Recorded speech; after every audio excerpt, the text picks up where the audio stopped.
पश्चिम बंगाल की सियासत में बड़ा बवाल मच गया है, जहां आईपैक के दफ्तर पर ईडी की छापेमारी के बाद ग्रीन फाइल अचानक सुर्खियों में आ गई है। वहीं ईडी की रेड के बीच मुख्यमंत्री ममता बनर्जी खुद मौके पर पहुंची, छानबीन और उस वक्त फाइल को अपने कब्जे में ले लिया, जिसके बाद सारे फसाद की जड़ यहीं से शुरू हुई और सियासी तूफान खड़ा हो गया, जहां अब हर तरफ सवाल सिर्फ एक ही है, आखिर उस ग्रीन फाइल में ऐसा क्या था कि खुद मुख्यमंत्री को खुद आईपैक के दफ्तर आना पड़ा। नमस्कार, मेरा नाम है श्रुतिका विश्वकर्मा और आप देख रहे हैं एबीपी लाइव। चलिए आपको बताते हैं कि उस ग्रीन फाइल में आखिर क्या है।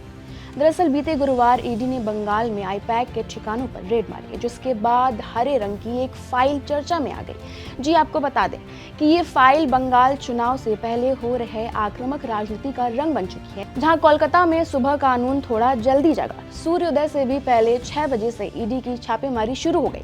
ठंड जरूर थी, लेकिन चढ़ते दिन के साथ सियासत का तापमान भी चढ़ने लगा। इसी बीच ईडी की रेड पर सीएम ममता बनर्जी ने राजनीतिक रेड मार दी। शाम तक ये हरी फाइल सियासी फिक्र का कारण बनी हुई थी। ये 2026 की पहली हाई प्रोफाइल सियासी रेड है, जिसका अंदाज एकदम फिल्मी है। इसमें एक तरफ दीदी यानी ममता बनर्जी और दूसरी तरफ ईडी है, जबकि तीसरी प्लेयर बीजेपी है। हालांकि वो सीधे तो इस पोस्टर में नहीं है, लेकिन ममता के टारगेट पर जरूर है।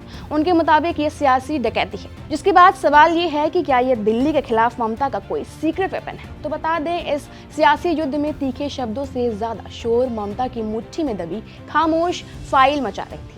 सवाल यह है कि आखिर इस फाइल में ऐसा क्या है जिससे बचाने के लिए एक सीएम को खुद रेड के बीच आना पड़ा। क्या ये महज कागज का पोलिंदा है या दिल्ली के खिलाफ ममता का कोई सीक्रेट वेपन। आइए इसे जानते हैं डिटेल में। एक पॉलिटिकल कंसल्टेंसी फर्म है आईपैक, जो बंगाल में टीएमसी के लिए काम करती है। टीएमसी के लिए चुनावी रणनीति बना रही है। वहीं आने वाले अप्रैल मई में बंगाल में विधानसभा चुनाव होने वाले हैं, जहां चुनाव से कुछ महीने पहले ईडी की कार्रवाई हुई, जिसमें ईडी ने मनी लॉन्ड्रिंग केस में आईपैक के ऑफिस और डायरेक्टर प्रतीक जैन के घर पर छापेमारी की थी। प्रतीक जैन टीएमसी के आईटी सेल के हेड भी रह चुके हैं। ये रेड पश्चिम बंगाल में कोलकाता समेत 6 और दिल्ली में 4 ठिकानों पर हुई।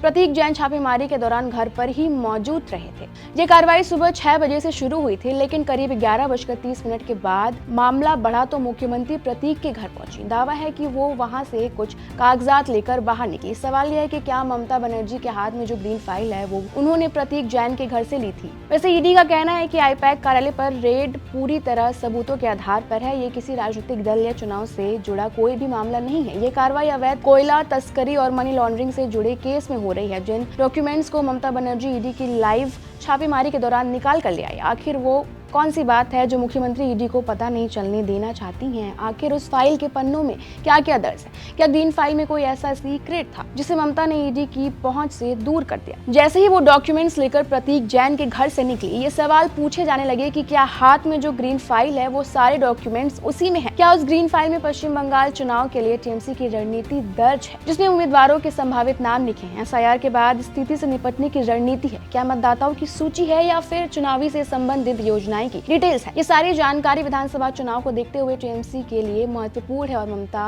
बनर्जी नहीं चाहती होंगी कि ये ईडी को पता चले। ऐसा इसलिए क्योंकि सीएम का आरोप है कि ईडी गृह मंत्री अमित शाह के इशारे पर काम करती है। मुख्यमंत्री ममता बनर्जी ने कहा, कैसे हमारी पार्टी से जुड़े सभी हार्ड डिस्क ले जा सकते हैं। पार्टी उम्मीदवारों के लिस्ट, पार्टी की रणनीति और योजना को लेकर अहम फाइल। क्या ईडी का और अमित शाह का यही काम है। मैं बीजेपी के पार्टी कार्यालय पर अगर छापा मारूं तो क्या होगा। उन्होंने कहा कि गृह मंत्री जो देश की रक्षा नहीं कर सकते और वो मेरी पार्टी के सारे दस्तावेज छीन रहे हैं। अगर मैं बीजेपी के पार्टी कार्यालय पर छापा मारूं तो क्या होगा। चुनाव के चलते वो मेरी पार्टी से जुड़े सारी जानकारी इकट्ठा कर रहे हैं। देखो, मैं सब लेकर आई हूँ। मैंने प्रतीक को फोन किया क्योंकि वो मेरी पार्टी के आईटी सेल के इंचार्ज है। मेरा हार्ड डिस्क, फोन सब वो ले जा रहे हैं। ईडी दूसरी जगह पर भी हमारे आईटी सेल से जुड़े लोगों पर रेड कर रही है। मैं वहां जा रही हूँ। उन्होंने आगे कहा कि एक तरफ तो वो पश्चिम बंगाल में एसआईआर के जरिए सभी मतदाताओं के नाम मिटा रहे हैं। 2 करोड़ से ज्यादा लोग, 1.5 करोड़ लोगों को नोटिस दिया गया। बिना लोगों से जानकारी लिए 54 लाख नाम हटा दिए गए। वो सिर्फ व्हाट्सएप का इस्तेमाल करते हैं। ममता बनर्जी का आरोप है कि उनके राजनीतिक विरोधी अमित शाह टीएमसी की चुनावी रणनीति जानने की कोशिश कर रहे हैं। इस नाराजगी में उन्होंने अमित शाह को सीधी चुनौती दे दी। उन्होंने आगे कहा, अगर अमित शाह बंगाल जीतना है तो आप में हिम्मत हो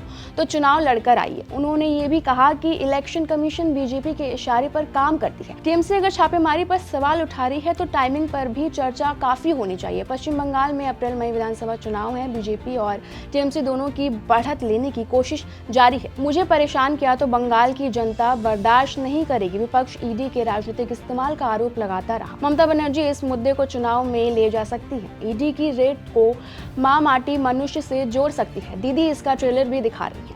वो कह रही हैं कि अगर उन्हें परेशान किया तो बंगाल की जनता बर्दाश्त नहीं करेगी। दिन भर इस मुद्दे पर कोलकाता से लेकर दिल्ली तक राजनीतिक में पूरा भूचाल मचा हुआ है। इसमें समाजवादी पार्टी के अध्यक्ष अखिलेश यादव की भी एंट्री हुई है। उन्होंने सोशल मीडिया पर ममता का साथ देते हुए लिखा कि बीजेपी बुरी तरह बंगाल हार रही है। कांग्रेस नेता अभिषेक मनु ने लिखा कि कोलकाता में आईपैक पर रेड बीजेपी की दबाव बनाने की रणनीति का एक और अध्याय है। जब लोकतंत्र असुविधाजनक होता है तो एजेंसियों को हथियार के रूप में इस्तेमाल किया जाता है।